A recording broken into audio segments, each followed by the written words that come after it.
ʔəwə θəytət ətew. We must build a healing place. ʔəwə θəytət ətew.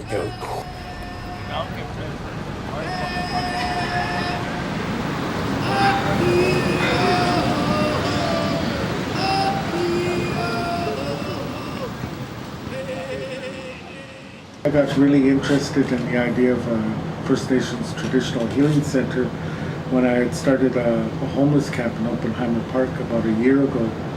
And it was zero tolerance drug and alcohol. And I had a lot of First Nation people coming in for the first 2 weeks. It was kind of like an Aboriginal day every day for those first 2 weeks. We had elders there, we had drummers there, we had pipe carriers, we had a sacred fire, we had the Cedar Lodge, we had traditional foods. It was just a wonderful time. I see a great need for a healing center here because a lot of people are lost, and a lot of us are adopted, we're fostered, we don't know our language, we don't know our culture, and you're just lost.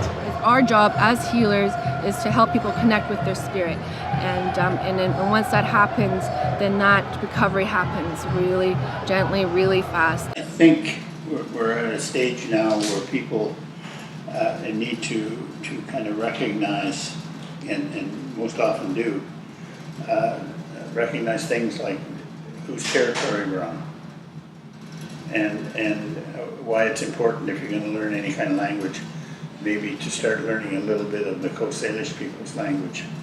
When they passed the anti-potlatch laws and the other laws that people went to prison for practicing their own traditional beliefs and so on.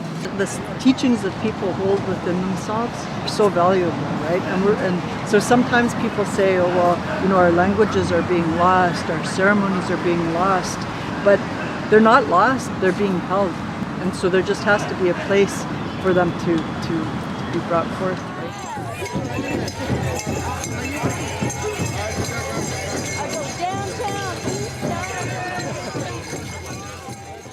The stuff that we've suffered already historically, I mean, holy smokes, most people wouldn't be able to survive it, right? Yeah. But we're still here, and like if you look around the downtown East Core, there's some pretty bad basket cases because they can't get what they need in the medical field. They can't get what they need. As Aboriginal people, we don't have what we'd call a sanctuary where I could go sit, or people could go sit and do a cleanse, or do a smudge, or talk to an elder, or be healed. We have nothing like that's available. Certainly we have organizations that run that, but somewhere where, it can be done all the time. When they started talking about a healing and wellness centered in the downtown Eastside, we were at the Japanese hall and we're talking about all the problems we were dealing with, we've become a huge commodity for the system. And I put my hand up and I said, I know what'll solve all these problems, a healing and wellness center. But a healing and wellness center how I see it, not how they want us to see it. I believe our medicines are a huge part of our healing and growth. I believe the healing circles contribute to a lot of that, the sweat lodges, the UEPs, everything that signifies our roots. It's finding out who we are first and foremost. That's where the healing starts. At the center, I've been envisioned that there would be, counselors and elders, drummers, medicine men, herbalists. It would have to be kind of like either a large oval where the building complexes are in a large oval with the windows, if somebody had to stay there, looking into the interior patio where they could have sweat lodge, where they could do outside ceremonies. The smudging, the outside, hearing the stories that bring healing. You can't find that in if you were sick and dying, let's say in an Indigenous hospice, people, before you die, you want to be outside, right? Looking at, okay, this is where I've lived, right? I want to hear, right? I want to smell the smoke fires. I want to hear the stories. I want to hear the singing. I want to hear this before I, go back to my ancestors so I can tell them about my life, because that's what happens. But if you put yourself into a building here, it's like being in jail. Having different stages of, like in a healing center, having different stages. Like in Amsterdam, they have 4 stages to their recovery.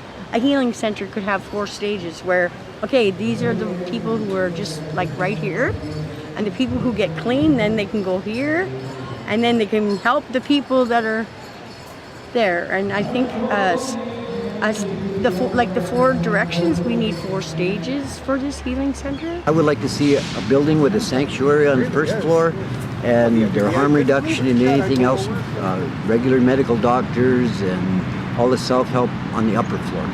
Private entrance, private thing, with the same thing. They can get the same services and what they need where they're getting them now, but it would all be under one roof. All people should be invited to that healing center. That's healing, again, that's what healing's about. It's not about choosing who can come in and who can't. And you would be amazed, even when those people, like I said before, that are intoxicated, once they hear that drum, once they smell those medicines, something shifts. We all belong in a medicine wheel, and that's how culture saves lives. It's because if you look up there, that represents all the people. And we have to become all one heart, one mind. And in a healing center, that's how it's going to happen. Because it's not only going to heal us, it's going to heal you too, right? Where most of us come from are lines of thought around that very notion that you don't turn away people when they come to visit you. You feed them and you help them in any way that you can. I realize it's a long process. And I'm just hoping that we're able to, as Aboriginal people as well, garner support from outside, like bring support from people that are like-minded, whether it be non-native or not, with us to help convince the powers that be that their way of approaching medicine and healing is valid. When you look around the arbor at our Sundance is a multicultural. It's whoever wants to come and who has that spirit and that heart and that intention, right? Because it's about intention. And so healing doesn't just happen, it doesn't need to just happen with the First Nations people. It has to happen with all of us. I have no idea why it hasn't happened yet. Really, it's long overdue, really. And I remember we were talking about this back in the Woodward's days.